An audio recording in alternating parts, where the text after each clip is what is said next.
Assalamualaikum warahmatullahi wabarakatuh. Saya Mubaranto dari Prodi Manajemen ingin presentasi mata kuliah Ekonomi Makro dalam rangka ujian tengah semester. Mari kita masuk ke materinya.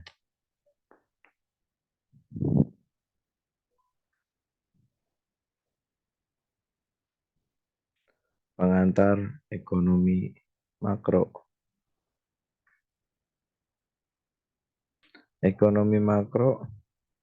Ekonomi makro mempelajari kegiatan-kegiatan ekonomi dari unit-unit ekonomi individual, yaitu individu sebagai konsumen, individu sebagai pemilik faktor produksi, maupun individu sebagai produsen.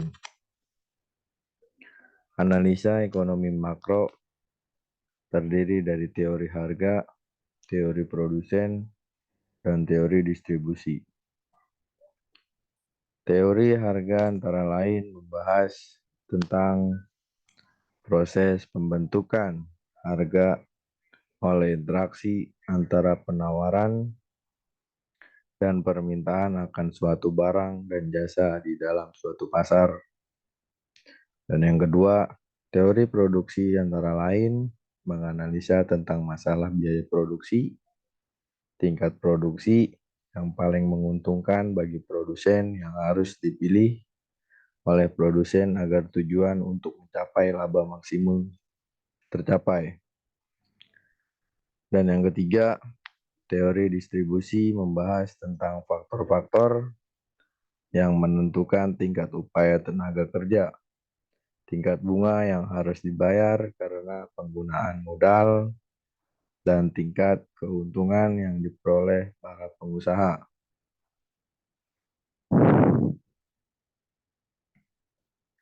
Masalah ekonomi makro yang pertama.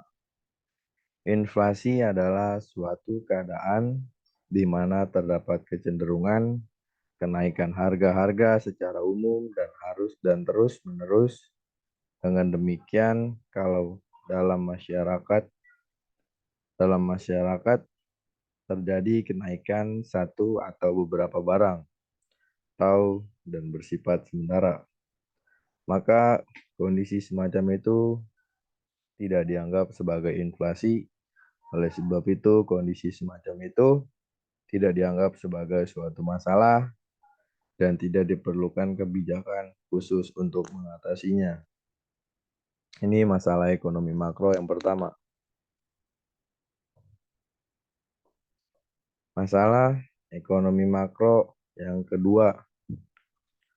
Pengangguran ini terjadi karena jumlah tenaga kerja atau angka kerja melebihi tingkat kesempatan kerja yang tersedia di negara-negara yang sedang berkembang. Tingkat pertumbuhan angkatan kerja cukup tinggi sehingga tidak seimbang dengan kesempatan kerja yang ada. Kalau kenyataan tersebut terjadi, maka angka pengangguran cukup tinggi.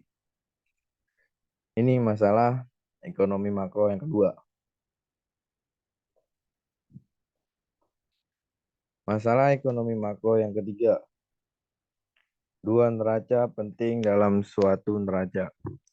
Pembayaran adalah neraca perdagangan dan neraca keseluruhan. Neraca perdagangan menunjukkan perimbangan di antara ekspor dan impor, sedangkan neraca keseluruhan menunjukkan perimbangan di antara keseluruhan aliran pembayaran ke luar negeri dan keseluruhan aliran penerimaan dari luar negeri. Ini masalah ekonomi makro yang ketiga. Bentuk-bentuk kebijakan makro ekonomi, yaitu satu, kebijakan fiskal. Langkah-langkah pemerintah membuat perubahan dalam bidang perpajakan dan pengeluaran pemerintah dengan mempengaruhi pengeluaran agregat dalam perekonomiannya. Dan yang kedua, kebijakan moneter. Langkah-langkah pemerintah yang dilakukan oleh bank untuk mempengaruhi penaraan uang dalam perekonomian atau mengubah suku bunga dengan maksud untuk mempengaruhi pengeluaran agregat. Dan yang ketiga, kebijakan segi penawaran. Kebijakan pendapatan yaitu langkah pemerintah yang bertujuan mengendalikan tentuan kenaikan pendapatan kerja. Ini adalah yaitu bentuk-bentuk kebijakan makroekonomi. Ada kebijakan fiskal, kebijakan moneter, dan kebijakan segi penawaran. Pendapatan per kapita. Pendapatan per kapita adalah pendapatan rata-rata seluruh penduduk pada suatu negara. Itu secara umum pendapatan per kapita adalah suatu parameter terkait tingkat kesejahteraan dan kemakmuran pada suatu negara karena nilainya diperoleh dari pendapatan rata-rata masyarakat yang berada pada negara tersebut. Ini pendapatan per kapitanya.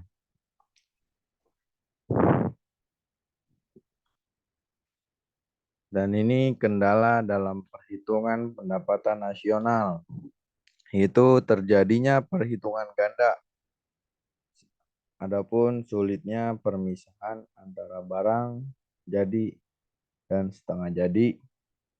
Dan ada juga kurang tersedianya catatan data statistik. Ini kendala dalam perhitungan pendapatan nasional. Dan yang ini meningkatkan pendapatan nasional. Satu, peningkatan pembangunan nasional khususnya dalam sektor ekonomi. Dan yang kedua, peningkatan SDM selalu melalui pendidikan dan pelatihan. Dan yang ketiga, peningkatan peran hak swasta dalam kontribusi mereka terhadap pertumbuhan perekonomian. Dan yang keempat, mensupport pertumbuhan UMKM. Dan yang kelima, membuka lebar investasi melalui peraturan negeri maupun pinjaman modal. Ini peningkatan pendapatan nasional.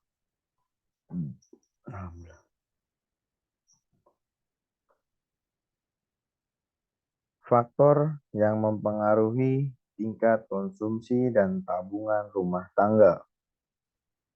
Satu, kekayaan yang telah terkumpul.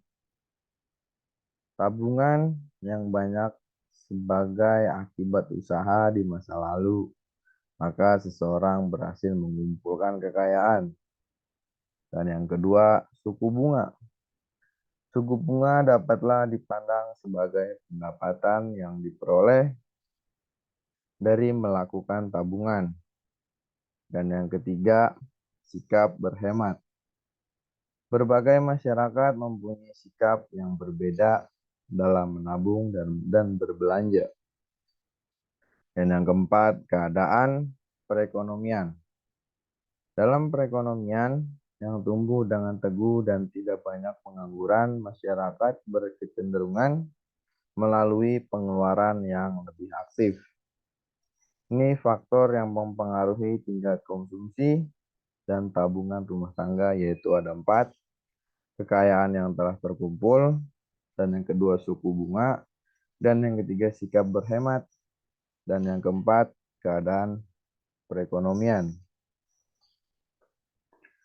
Investasi dapat diartikan sebagai pengeluaran atau pengeluaran penanam modal atau perusahaan untuk membeli barang-barang modal dan perlengkapan produksi untuk menambah kemampuan memproduksi barang-barang dan jasa-jasa yang tersedia dalam perekonomian.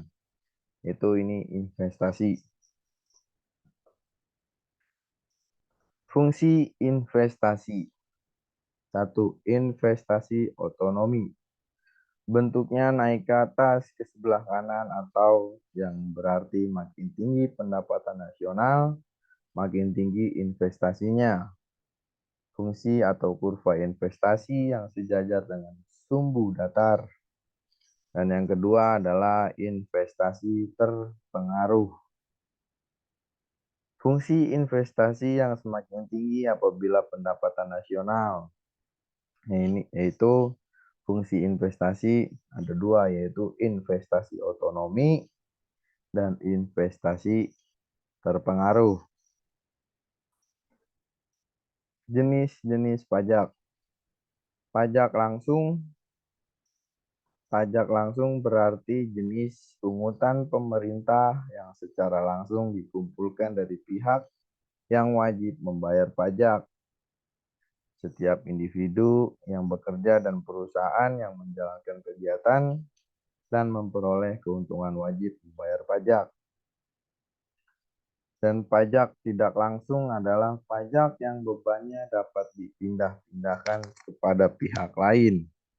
Salah satunya jenis pajak tak langsung yang penting adalah pajak impor. Biasanya pada akhirnya yang akan menanggung beban pajak tersebut adalah para konsumen. Ini yaitu jenis-jenis pajak. Ada pajak langsung, ada juga pajak yang tidak langsung. Bentuk-bentuk pajak pendapatan.